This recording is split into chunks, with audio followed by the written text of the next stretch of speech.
बिस्मिल्लाहिर्रहमानिर्रहीम अस्सलाम वालेकुम। आज जो हमने पढ़ना है वो है मिसलेनियस एंटी माइक्रोबियल ड्रग्स के अंदर हमारे पास जो यूरिनरी एंटीसेप्टिक्स के तौर पे यूज़ करते हैं, ठीक है। उसके बाद हम बात करेंगे डिसइंफेक्टेंट्स और एंटीसेप्टिक्स की। अभी जो हम यूरिनरी एंटीसेप्टिक्स की बात करें तो ये हमारे पास क्या होता है, ये हमारे पास वैसे सिस्टेमिक इफेक्ट इसके कोई नहीं होते, ठीक है। कोई सिस्टम के अंदर इफेक्ट नहीं होता। हम ये ओरल लेते हैं, ठीक है, और हमारे पास क्या करता है, ये एक्सक्रीट होता है हमारे पास, जो है ना यूरिन के अंदर ये एक्सक्रीट हो जाता है।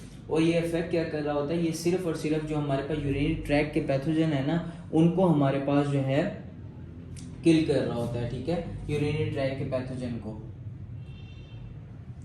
और बाकी सिस्टम्स पे कोई इफेक्ट नहीं होता है इसका।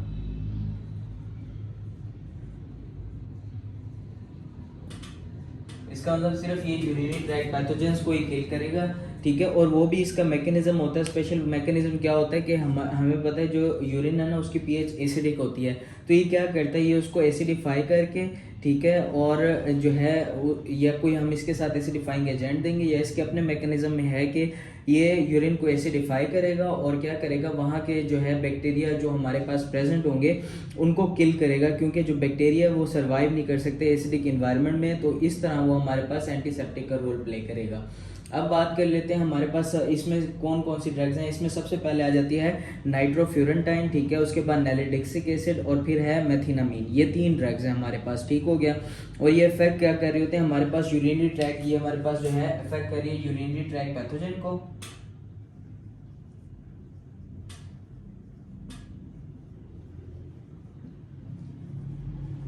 अच्छा, ये हमारे पास ना 2 ऐसे इसके अंदर ऑर्गेनिजम्स होते हैं जिनके अगेंस्ट ये तीनों ड्रग्स जो है हमारे पास वर्क नहीं करती। वो हमारे पास उसके अंदर क्या क्या आ जाते हैं, वो प्रोटियस और सुडोमोनास के अगेंस्ट ये तीनों ड्रग्स एक्ट नहीं करती, ठीक है। Proteus plus Pseudomonas.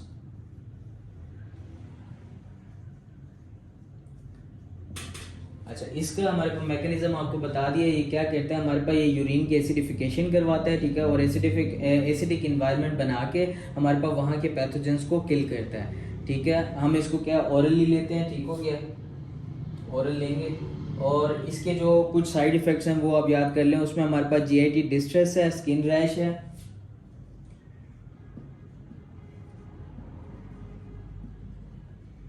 Skin rash,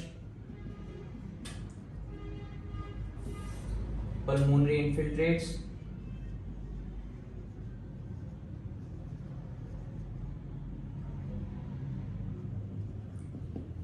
ठीक है, ये हमारे पास इसके आगे। और साथ ये क्या करवाता है, ये हिमोलिसिस भी करवाता है।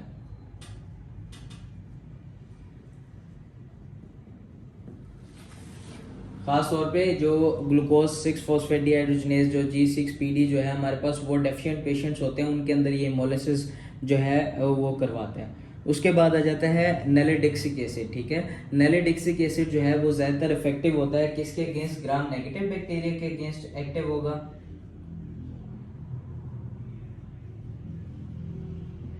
और इसका मैकेनिज्म ऑफ एक्शन वही है, ये हमारे पास डीएनए गायरेज को इनहिबिट करता है और साथ एसिडिफिकेशन करवाता है यूरिन की। डीएनए गायरेज एंजाइम होता है जो कि हमारे पास बैक्टीरिया के अंदर रेप्लिकेशन के लिए काम आता है। जब उस एंजाइम को हमारे पास इनहिबिट करेगा तो बैक्टीरियल ग्रोथ को जो है इनहिबिट कर देगा ये, ठीक हो गया। ये क्या, उसके बाद हमारे पास इसके अंदर जो इसके साइड इफेक्ट्स हैं वो हमारे पास 3 याद रखने हैं। जीआईटी डिस्ट्रेस,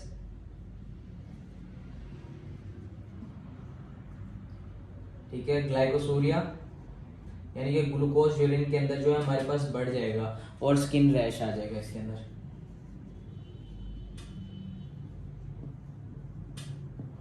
अब हम बात कर लेते हैं लास्ट ड्रग जो हमारे पास में आ जाती है, वो क्या होता है, मेथिनामीन, ठीक है। मेथिनामीन क्या करती है, जो फॉर्मेल्डिहाइड है ना उसका अमाउंट यूरिन के अंदर इंक्रीज करेगी और इस तरह हमारे पास इन्वायरमेंट को एसिडिफाई करेगी और वहाँ के पैथोजेंस की ग्रोथ को इनहिबिट करेगी, ठीक हो गया। और इसके अंदर जो हमारे पास मेन चीज़ याद रखने वाली है, इसको जो है हम सल्फोनामाइड्स के साथ नहीं देते क्योंकि इसके साइड इफेक्ट्स बढ़ जाते हैं। सबसे पहली चीज़ क्या है, फॉर्मेल्डिहाइड को बढ़ाएगी,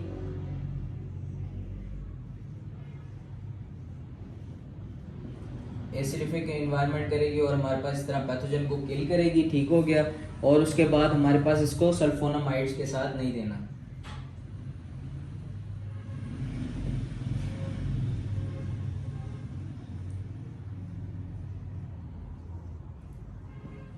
ये हमारे पास थे यूरिनरी एंटीसेप्टिक्स, ये 3 खत्म हो गए। उसके बाद हम बात कर लेते हैं डिसइंफेक्टेंट्स और एंटीसेप्टिक्स की। डिसइंफेक्टेंट और एंटीसेप्टिक्स में आपने जो है इसके क्या है, इसके डेफिनेशन याद कर लेनी है, ठीक है, और कुछ डिसइंफेक्टेंट्स और एंटीसेप्टिक्स के नाम याद कर लेने हैं, और कौन सा जो है हम जो कॉमनली यूज़ करते हैं वो मैं आपको बता देता हूँ, कौन सा स्किन के ऊपर यूज़ करते हैं, कौन सा नॉन लिविंग हम जो है चीज़ों पे यूज़ करते हैं, ये फ़र्क है हमारे पास। तो हम बात कर रहे थे किसकी, डिसइंफेक्टेंट्स और एंटीसेप्टिक्स की।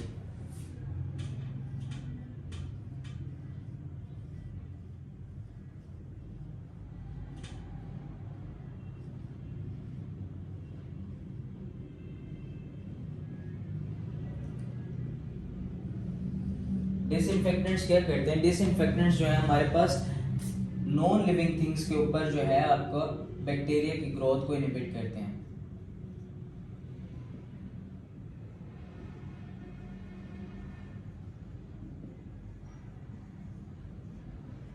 और जबकि अगर हम बात करते हैं एंटीसेप्टिक्स की, तो एंटीसेप्टिक्स क्या करते हैं, एंटीसेप्टिक हमारे पास लिविंग ऑर्गेनिज्म के स्किन के ऊपर भी और साथ हमारे पास बॉडी के अंदर भी, हमारे पास ह्यूमन बॉडी के अंदर, जैसे कि अभी हमने यूरिनरी एंटीसेप्टिक्स पढ़े हैं, ठीक है, ये दो हो गए। उसके बाद हम इनके अंदर जो हमारे पास क्लासेस हैं, ठीक है, उनके क्लासेस पढ़ लेते हैं और जो जो उसके अंदर आ जाते हैं वो पढ़ लेते हैं। अच्छा, एक और चीज़ याद रखनी है कि जो बैक्टीरियल की रेजिस्टेंट फॉर्म होती है ना, स्पोर्स, उन दोनों को ना तो डिसइंफेक्टेंट किल कर सकते हैं, ना ही एंटीसेप्टिक्स किल कर सकते हैं। तो उसके लिए हम क्या यूज़ करते हैं, उसके लिए हम यूज़ करते हैं स्टेरिलेंट्स, ठीक है। जो स्टेरिलेंट्स होते हैं ना, वो हमारे पास जो स्पोर्स होते हैं बैक्टीरिया के, जो कि रेजिस्टेंट फॉर्म होती है, वो उनको भी किल करते हैं। अब इसमें जो सबसे पहली क्लास आती है वो कौन सी आती है, वो है अल्कोहल, एल्डिहाइड एंड एसिड।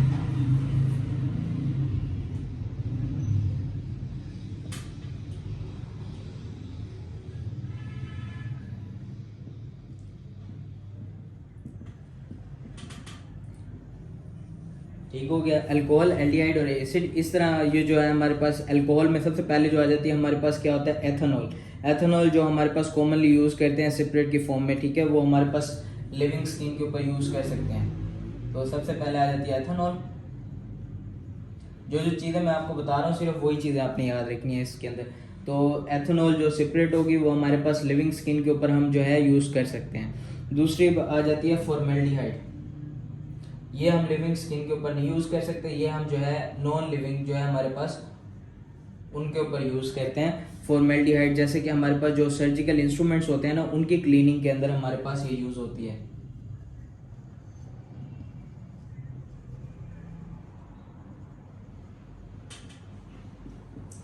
तीसरे नंबर पे हमारे पास क्या आ जाता है, तीसरे नंबर पे आ जाता है एसिटिक एसिड।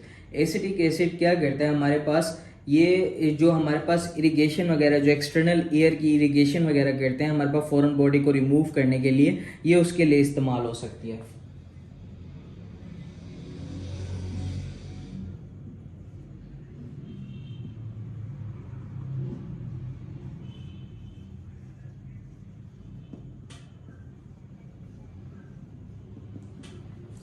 अच्छा, और चौथे नंबर पे हमारे पास जो आ जाती है वो है एंटीसेलेनिक एसिड, ठीक है। और वो क्या होता है, वो हमारे पास जो फंगल ग्रोथ होती है हमारे पास डर्मेटोफाइट की फॉर्म में स्किन के ऊपर, उसको जो है वो इनहिबिट कर रही होती है।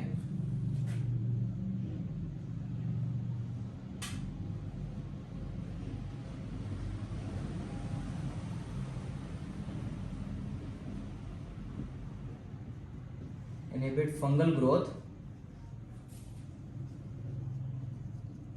डर्मेटोफाइट ऑन स्किन, ठीक है।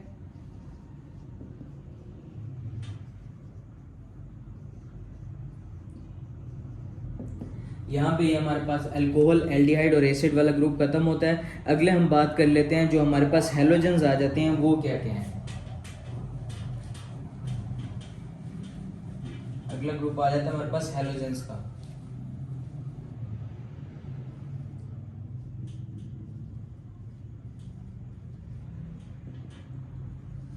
अच्छा, अब हमारे पास हेलोजेंस में सबसे पहले जो हम यूज करते हैं आयोडीन टिंचर।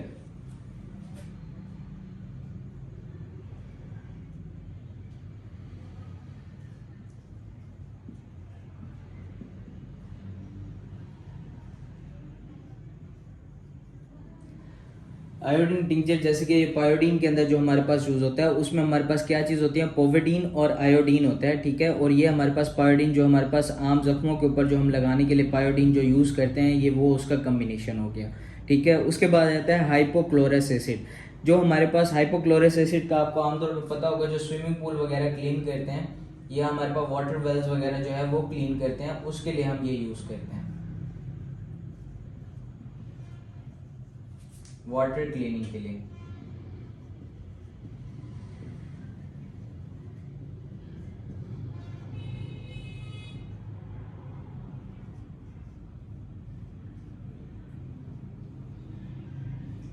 ठीक है। उसके बाद तीसरे नंबर पे हमारे पास क्या आ जाता है, क्लोरीन डिमांड। अच्छा, ये एक टर्म है क्लोरीन डिमांड, ये आपने जो है याद रखनी है, क्योंकि ये आपके SCQ में पूछ लेते हैं। क्लोरीन डिमांड होता क्या है, इसकी जो है ना अपने डेफिनेशन याद रखनी है। क्लोरीन डिमांड ये होता है कि जब आप वाटर के अंदर ये हाइपोक्लोरस एसिड यूज़ करते हैं, तो क्लोरीन जो है एक्टिव एजेंट के तौर पे जाके क्लीनिंग करते हैं वाटर की, ठीक है, या उन पूल्स वगैरह की। अब ये क्या करता है, वाटर के अंदर कुछ जो होते हैं हमारे पास चीज़ें होती हैं, ठीक है, जो ऑर्गेनिक मैटर होता है वाटर के अंदर, वो क्या करता है, वो अपने कुछ क्लोरीन को हमारे पास वो उस ऑर्गेनिक मैटर के साथ जोड़ लेता है, ठीक हो गया। और जो बाकी क्लोरीन है वो वाटर की क्लीनिंग में इस्तेमाल होती है, यानी कि जितना क्लोरीन आप टोटल दे रहे हैं उसमें से कुछ पार्ट जो है ऑर्गेनिक मैटर ने यूज़ कर लिया, और कुछ पार्ट जो बाकी रह गया पार्ट, वो जो है हमारे पास क्या कर रहा है, उनकी क्लीनिंग के लिए काम आ रहा है। तो क्लोरीन डिमांड हमारे पास देख के देनी होती है कि भाई कितना वाटर के अंदर ऑर्गेनिक मैटर है। जितना जाहिर है ऑर्गेनिक मैटर ज़्यादा होगा उतना ज़्यादा हमें क्लोरीन देना पड़ेगी, ताकि हमें ये भी आइडिया रखना चाहिए कि कुछ क्लोरीन जो है वो हमारे पास उस ऑर्गेनिक मैटर से अटैच हो जाएगी।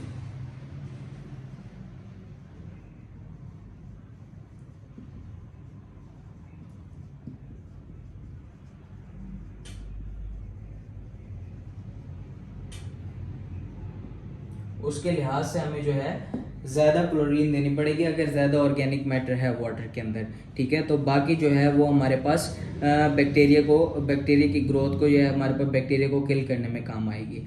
उसके बाद जो हमारे पास लास्ट रह जाता है वो है सोडियम हाइपोक्लोराइड।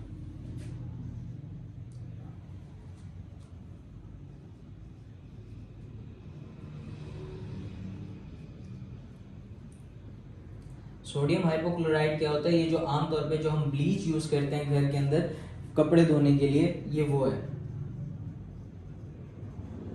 ठीक है।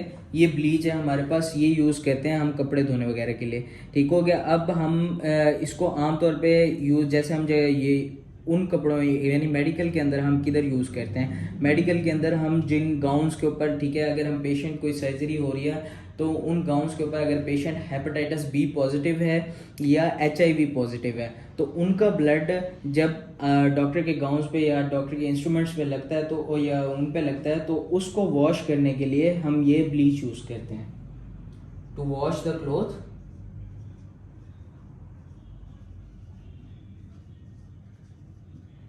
contaminated with the blood of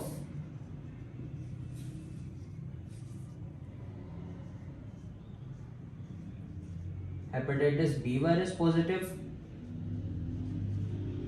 या HIV पॉजिटिव, ठीक है। ये HIV पॉजिटिव पेशेंट्स का ब्लड या हमारे पास हेपेटाइटिस बी वायरस जो उसका पॉजिटिव ब्लड होगा कंटेमिनेटेड, उस क्लॉथ को वॉश करने के लिए हम यूज़ करते हैं। और इसकी जो हमारे पास वो कितना यूज़ करते हैं कि 1:10 के फॉर्म में यूज़ करते हैं, यानी कि 1 जो है हमारे पास ब्लीच होना चाहिए और 10 जो है वो हमारे पास वाटर होना चाहिए। तो इसका जो हम मिक्सचर बना के तब हम यूज़ करते हैं, ये हमारे पास थे। और बाकी जो अब हमारे पास डिसइंफेक्टेंट और एंटीसेप्टिक्स रह गए वो जो है नेक्स्ट हम वीडियो में डिस्कस करेंगे। अभी तक के लिए इतना ही, कुछ ना समझ आया तो कमेंट्स में पूछ लीजिएगा। थैंक यू, अल्लाह हाफिज़।